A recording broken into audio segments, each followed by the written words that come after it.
is sponsored by Wawa. Got my coffee right here. If you're not from the East Coast, you're like, Wawa, what the heck is that? But anyway. That's funny. I was actually just on the East Coast and we saw a lot of Wawas. My wife's name is Laura, and when she was a kid, her baby sister would call her Wawa. So Oh, that's funny. That's cool. Well, good. So our next segment here, I'm pleased to welcome Prem Kumar from Humanly, the CEO and co-founder. Sadly, Sean from the Partnerships Alliances couldn't make it today due to competing mission aspects, but I imagine you'll be able to fill in for him, I imagine. So thanks, Prem, for joining us today, and look forward to hearing about the news that came out just a few weeks ago. We did release it here, as we do often on Fridays in the collaborations on the Weekly Town Hall. And it was some news that on your behalf we're excited about, and certainly look forward to learning more about it. Could you introduce yourself and what Humanly does, just so those people aren't familiar, and we can take it from there? Yeah, absolutely. First off, it was really cool to hear more about Maxwell. So we'll definitely have to be in touch, Stephen and Adriana. So yeah, my background has primarily been in HR tech. I spent about 10 years at Microsoft, and I was one of the PMs for global HR portal. Vivek, I noticed you're at Phenom. You might know Samil Gandhi. I worked with him at Microsoft before he went to Phenom. I eventually left Microsoft. So in the role as PM there, I was kind of a buyer for tools like a Humanly, like a Maxwell. When we acquired LinkedIn, one of my roles was how do we bring this enormous set of data and use cases into the Microsoft ecosystem, and I think they're still working on a lot of that. I eventually left to a company called Tiny Pulse on the employee engagement side, and really, that's where I kind of started thinking about what would eventually become Humanly. We saw a lot of progress on the talent acquisition side. There's great applicant tracking tools, great sourcing tools, kind of like on the sales and marketing side, you had great CRMs, great prospecting tools. But then on the sales and marketing side, you started to see tools that were directly interfacing with prospects. So a Gong to help you have a better conversation, a Drift to help engage at the top of the funnel. But at that time, recruiting tech and TA tech had not yet gotten to that final frontier of directly using technology to have conversations with job candidates. And a lot has changed since then.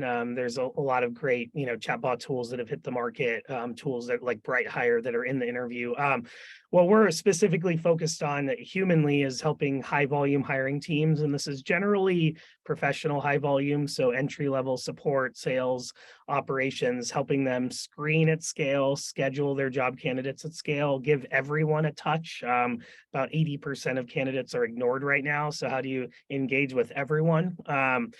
And how do you do those kind of two-way conversations more efficiently and equitably? So what that means from like an actual technology standpoint is we have a chat bot that will screen and schedule and then show up in Zoom meetings like this and give feedback for how you convert candidates. So it might say, hey, bringing up your remote work policy is highly correlated to a higher offer acceptance rate. Or, right now I'm speaking over 150 words per minute. If I was talking to a candidate at this speed and English was a second language, their cognition would be an unfair interview. So how do we help make those conversations with candidates more efficient and more equitable? So that's what we've been focused on.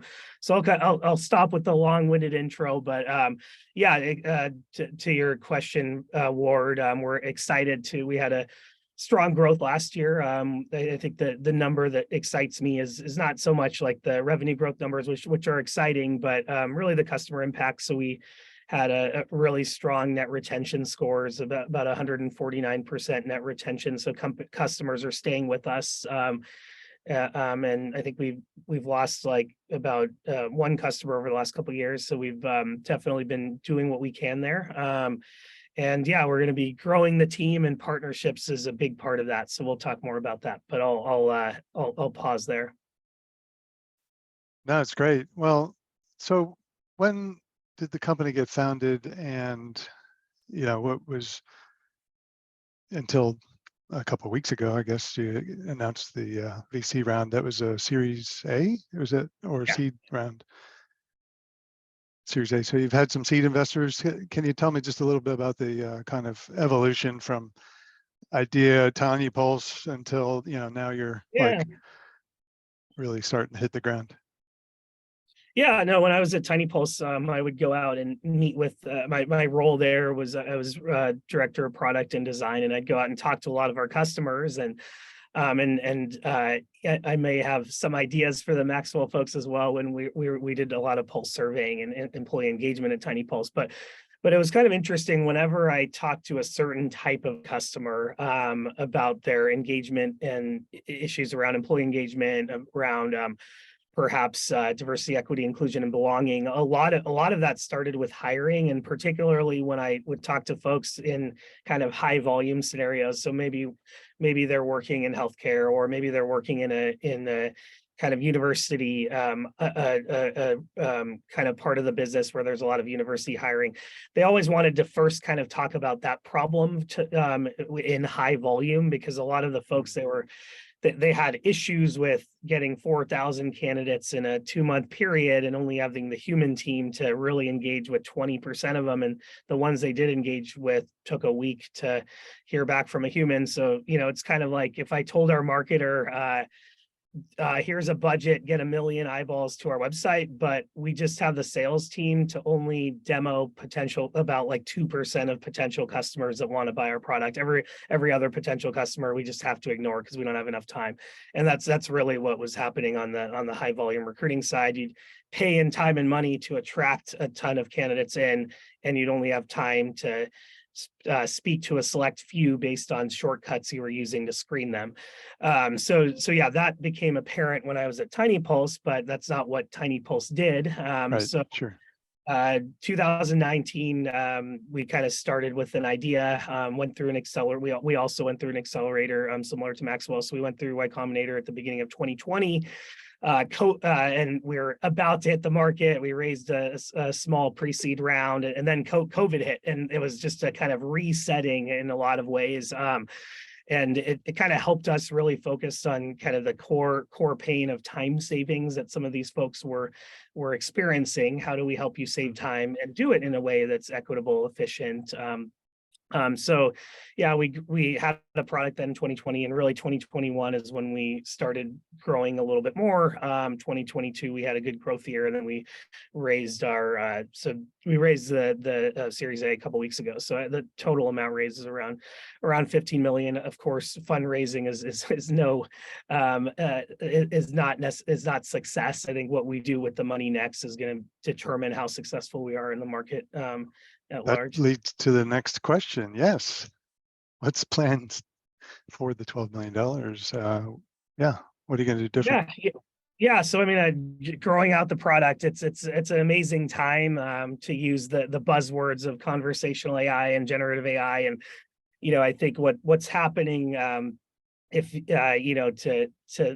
I will say the word chat GPT, but what we're seeing happening is really interesting. So kind of the infrastructure around building these conversational experiences is now there, and it's commoditized. So like we have an opportunity to build on top of that. It's kind of like if someone were to ask me, how do you train Ward to be the best recruiter ever?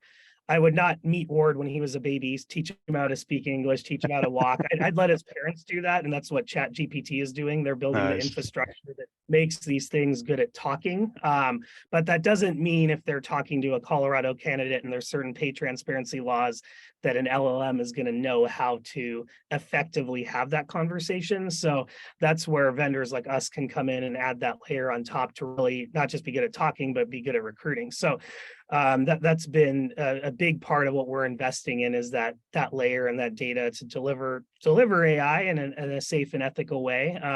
So engineering, we're going to be hiring a lot, maybe a little on the data science side as well, although we do have a team there. And then kind of refocusing. So at seed stage, we're selling to a lot of different companies of different sizes, of different natures. We're kind of honing in really on that high volume professional side, and industries like professional services, financial services, even healthcare. So yeah, that's where the money's going. On the partnership side, I know if I didn't say that, you'd ask, because So tell me about the partnership yeah, news that you have. exactly. Yeah, exactly. I should have paused to like, but yeah, no, and I'm very excited by this part. So right now, partnerships drive about 35% of our revenue, and getting this investment, a piece of this is how do we kind of further what we're doing from the partner side. So, and what I mean by partners, I definitely feel HR tech is a very play nice ecosystem. You have to play nice. You have it can be fragmented at times, and to present the best solution to the end buyer, you kind of have to be connected into applicant tracking systems, into CRMs, so we kind of look at ourselves as that layer that talks out there, talking to the candidate. So we're doing the interacting. Other tools might be doing the transacting or tracking. But specifically, we would integrate with tools, and I'll talk about a few recent partnerships we're excited about. So one is we want to kind of integrate with a player in the assessment space, maybe a few players in the candidate relationship management space and the ATS space. So on the ATS side, we've partnered. This one is a little older, but with SAP SuccessFactors. So we're part of their future work cohort and delivering our solutions integrated and on top of SAP. We just recently have completed a partnership with Harvard on the assessment side. So if we're the first point of contact with a candidate, and maybe it's a candidate that needs to go to an assessment, we can route them right to that next step. We recently completed a partnership with Beamery, so we're really excited about how they're thinking about the next kind of level of candidate relationship management as it relates to ethical AI, and the partnership there would be using our chats, as well as potentially what we're doing in the interview to complement their CRM. So those are a few. We have a few other ATSs, but I think at the end of the day, we want to play nice and partner and integrate, and to be part of the sales motions that our partners have, and vice versa. So that's how we're thinking about it. So where do you see your partnerships with ATSs? You mentioned some coming, and I mean, somewhat the Beameries of the world are, right above the ATS from a feeder standpoint, right? And you need to be at that level. But do you see yourself, focusing on that almost exclusively, or is it going to be more like assessment type providers, or perhaps rewards and recognition? Once people are hired, you want to keep them, right? There's all kinds of, I guess, ways to take it. Yeah, where do you see? Yeah, and there's a couple ways to take it, certainly, and we don't have everything figured out. But what I will say, and then thank you for the question, Katrina. I'll respond to that as well. And anytime there's a two-way conversation with a job candidate right now, companies are spending like $7 billion in the US for recruiting coordinators to do a lot of these repetitive two-way conversations. So whether it's a pre-screen, whether it's an initial screen, we want to be a part of all of those two-way conversations, whether that's automating through a chatbot, or to us, conversational AI is more than just chatbot conversations, but maybe the next step is a human conversation. How do we make that more efficient by sharing insights, by automating? Our recruiters, when they get off of when they finish their day, they might have 7 candidate calls they've done. So we're automating, creating all the follow-up emails, putting them in the draft folder so they can just send them to the candidate, summarization. But anyway, anytime there's a two-way conversation with a candidate, that's where we want to play. So on the ATS side, we're not attempting to be a system of record. So when we're talking to a candidate, similarly to how a recruiting coordinator would, we're syncing that data back into the ATS. It is a bi-directional integration. So we might pull information from the ATS to have a more productive conversation with you. So the ATS might tell us that Ward already applied to this role a year ago. So we could say, hey, Ward, are you still living in this city? Or is it still did you get that degree you said you were going to be finishing last time we talked? So it's kind of a two-way integration where they're still kind of that. And on the I think a lot of, like, to me, conversational AI and chatbots are less about conversating and chatting and more about transacting and automating. So like what I mean by that is we're not going to just say, hey, we'll answer why the sky's blue and all these things. We can do that, but we want to get you to it. We believe in an outcome for every candidate, and one outcome could be an assessment. Maybe they are, maybe it's a particular type of role where there's an assessment, they have it, and then we say, hey, maybe you're not a good fit for this particular one, but you might be for another. So that's because we're the first touch. That's why we're in like assessment tools and stuff like so that. Manage the conversation as they're being courted, potentially in or out of the funnel, right? Yeah. Sounds like, It looks like we got a couple so yeah, no, a couple questions there. So yeah, Bob would love to chat, as well as Brad. Happy to talk more about assessments, and yeah, I know that like something like a Myers-Briggs, like Brad is bring in. We're never going to be an authority on creating the content around assessments, but we can deliver them up and ensure they get filled out through our chat. Let me just I know Katrina had a question. Yeah, so yeah, good question. It definitely took us a while. So and there's with some the SAP partnerships and integrations. yeah, sorry, I should read it. Yeah, how long did it take you to get the SAP relationship in place? Which SAP category does this fall under? Are you building and managing your integrations internally or with an iPaaS provider? So yeah, great questions. And I'll give a quick answer. Happy to talk more about it as well. But yeah, it certainly took a while. I mean, we're an early stage startup. We're about 20 employees. We'll probably be at about 50 by the end of the year, but still fairly early stage. So SAP had a future of work program called SAP.io. So that's how we got our in. Similarly to what SHRM has a SHRMLabs program. So oftentimes it's hard for us to just go direct as a startup and establish a relationship directly with companies like SAP, but we went through their startup program. And yes, right now we are doing a lot of our integrations internally, but considering some other options. Yeah, and I agree with you, Bob, on your last comment about scientifically backed assessments. There's certainly they're underutilized right now. Do you typically take your technology and, like when you're partnering with like SAP or Beamery or any of these you mentioned, is it kind of under the hood, tucked away, or is it co-branded? How do you typically go to market with some of your partners? Yeah, no, it's a good question. I mean, there's kind of different interests that we have. One is around distribution. You know, as I learned at Microsoft, packaging up Office with other things, or even like what they've done with Microsoft Teams, you know, the rapid growth Teams has seen as compared to Slack of late. A lot of that just has to do with like how they've bundled things together. And I kind of see similarly to, I mean, we're a fairly early stage company and we don't have a large scale sales team. So if we can bundle in our offering to something that is already a sales process that maybe one of our partners already has baked, it's an easier in. You know, brand is another thing. I guess a couple of things I'll mention. So yes, generally right now, when I'm talking about these partnerships, it is a white label scenario where we're taking a little bit of a trade-off of allowing the customer and partner's brand to shine. But what we get out of that is we get distribution at scale, which is important for us right now as an early stage company. So that's kind of how we're packaged in right now. In many of these, it will be branded for the end customer and or the partner in a white label scenario. Okay, yeah, good. Stephen, I think you had a question.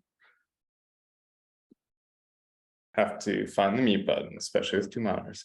I'm curious, like if the clear value proposition is there for the HR teams or the hiring recruiting teams, but on the employee or potential employee side, what are they expecting out of this experience? How does it, you know, interact with them and help them? Yeah, it's a great question. So I'll start with like the initial pieces. So if you're one of those 4,000 candidates that apply, you know, many times folks might ask us the question, excuse me, do candidates even want to talk to a chatbot? Or in these high volume scenarios, it's not really a comparison between chatbot and human. It's either talk to chat or not, don't hear anything back. Excuse me. I'm just going to take a sip. A little scratch in my throat. So I think the value prop is instead of waiting a week to hear back or never hearing back, you can engage with a company within 24 hours.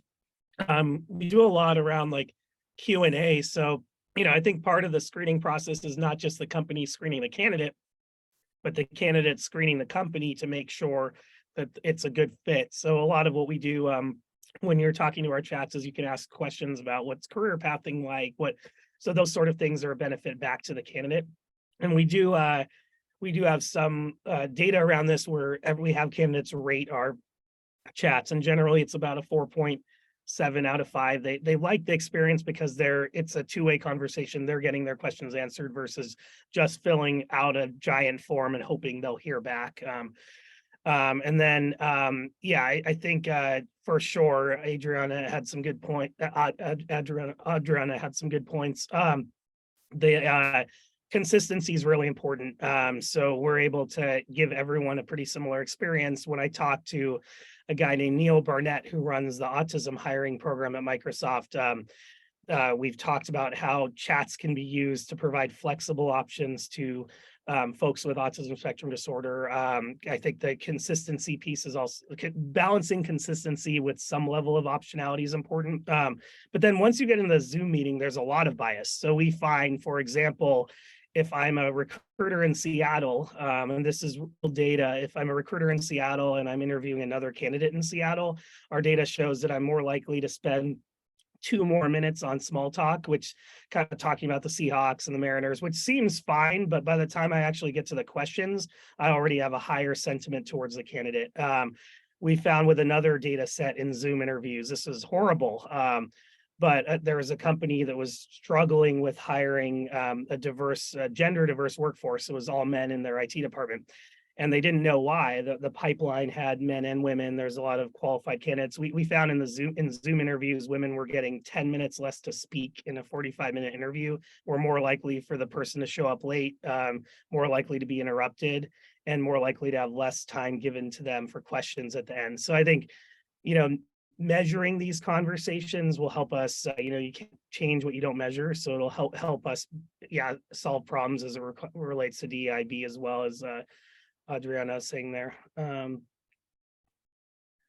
Vivek had a question on the recruiter efficiency side of things. Are you analyzing and providing real-time feedback?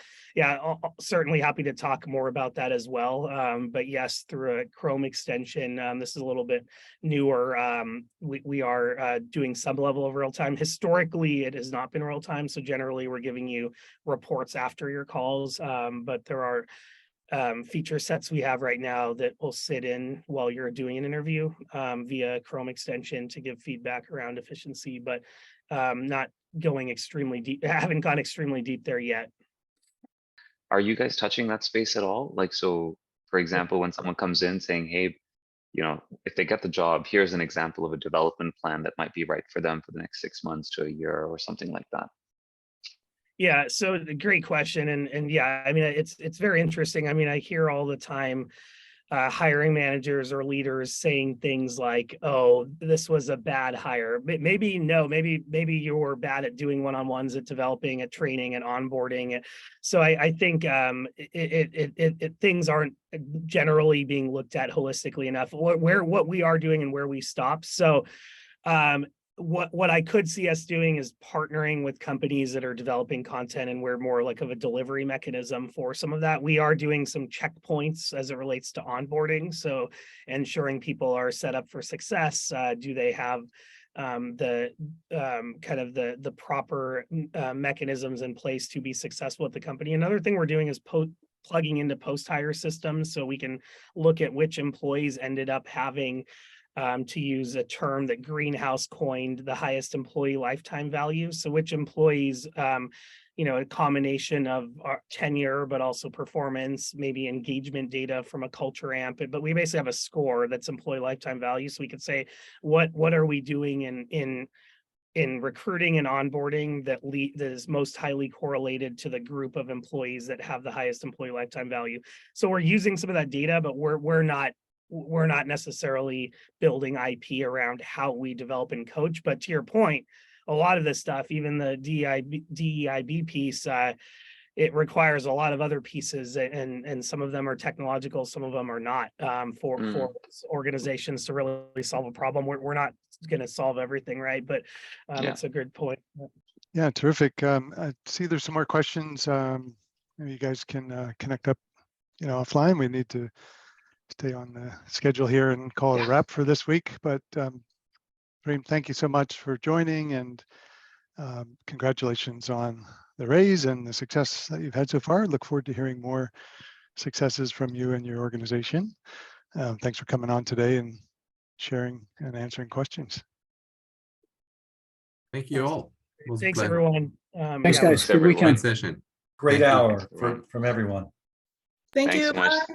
Thanks, Ward. Thanks, Larry. Thanks, everyone. For organizing as always. Awesome. Fabulous weekend. Bye.